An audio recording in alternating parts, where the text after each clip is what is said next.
Most people think the Jedi Order was just Masters, Knights and Padawans, but when you look closer, it's full of roles that kept the galaxy running.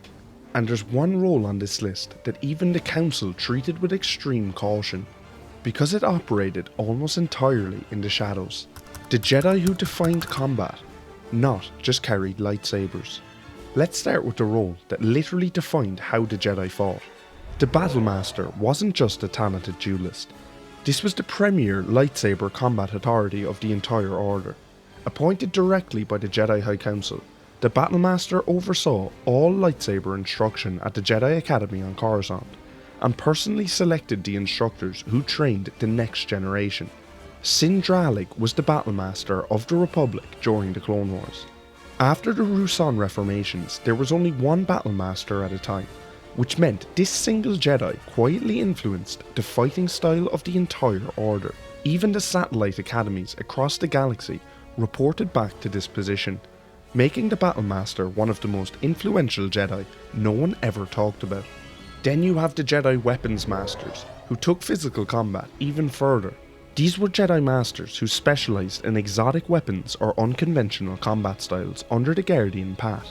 These include the Jedi Whip, double-bladed sabers, and the combat form Vapat. Mace Windu stands out here, not just for his mastery of the lightsaber, but for how deliberately he studied combat as a discipline rather than a last resort.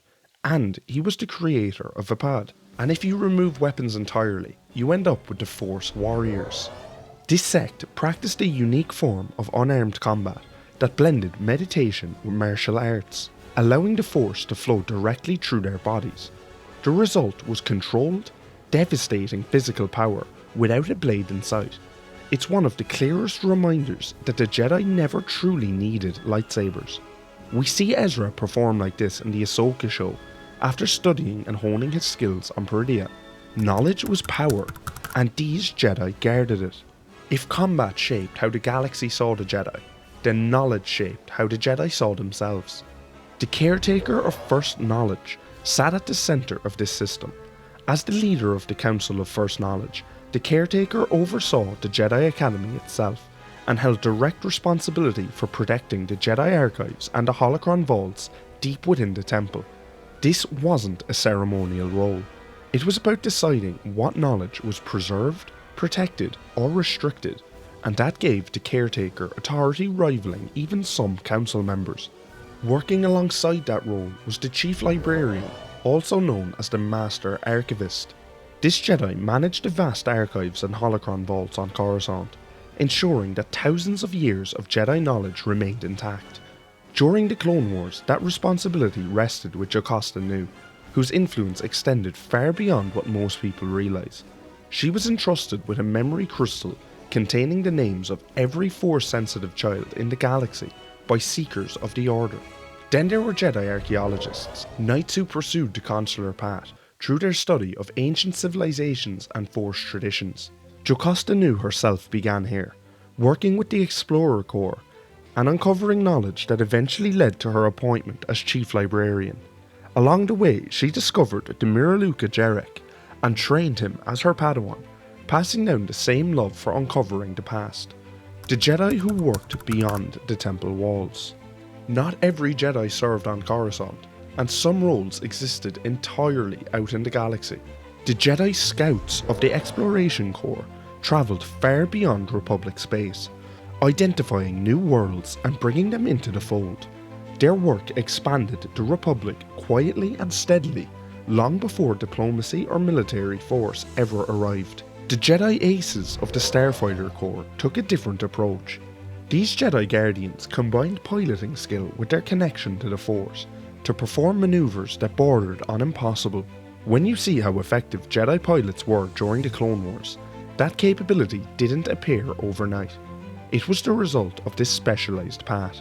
And then there were the Temple Quartermasters, who handled the unglamorous but essential job of maintaining and distributing all field equipment for active Jedi. Without them, missions didn't happen. It's one of those roles that only become visible once it's gone. By the way, if this kind of Star Wars deep dive is your thing, it's basically all we do here, so you might want to stick around. Protection, order, and the cost of truth. Some Jedi roles existed to protect the Order itself. The Gate Masters were members of the Jedi Temple Security Force, tasked with guarding the 4 main entrances to the temple on Coruscant. They coordinated Padawan guards by day and knights by night, maintaining constant vigilance. Jedi Master Jurok was guarding the temple, awaiting Mace Windu's return on the night of Order 66. When Anakin Skywalker arrived at the temple with the 501st Legion, Jurok realised too late what had happened, and the alarm was never sounded. On the investigative side, Jedi investigators, also known as Jedi detectives, operated as sentinels who relied on the Force and their intuition to stop crime. Jedi Master Tera Sanube, who we see help Ahsoka in the Clone Wars, became legendary for his mastery of Coruscant's criminal underworld, often solving cases faster than seasoned security forces. The Jedi who walked stranger paths. These Jedi took untraditional paths that we do not really see in any Star Wars media. Jedi Beast Masters were masters skilled in controlling and enhancing beasts through the Force, sometimes using alchemy or science. Kansei Opley's creation of the only 2 known Tucata Nobiles shows how far this specialization could go. It also hints at how thin the line could become between mastery and experimentation. A soft version of this would be the ability to tame beasts, like we see Anakin do on Geonosis in the Petranaki arena. The Jedi Seers served as conduits to the unifying Force, receiving visions and interpreting them for the High Council and the Council of First Knowledge. Their insights were recorded alongside lore keepers in the holocrons, shaping decisions long after the visions themselves faded. Jedi Councillors address something the Order rarely talked about openly: trauma. After the Valo atrocity, Vernestra Rose sought out Jedi Master Josiah, who reminded her that remembering was part of healing. Vernestra Rose is the Jedi Master that we see in the Acolyte. No wonder she needed counselling. And then there were the Jedi Shadows, working under the Council of First Knowledge. These Consulars and the Sentinels trained in stealth and infiltration, tasked with erasing all traces of the Sith influence. This is the role we spoke about earlier. The Council treated them with extreme caution. The role was barely acknowledged by the Order, and the Shadows were known by very few Jedi. Leadership and defiance within the Order. At the very top sat the Master of the Order, the Jedi elected by the High Council. This role required unanimous consent and was distinct from the Grand Master. Mace Windu and Yoda both served in this position, acting as the Council's primary representative in unofficial meetings with politicians and system leaders.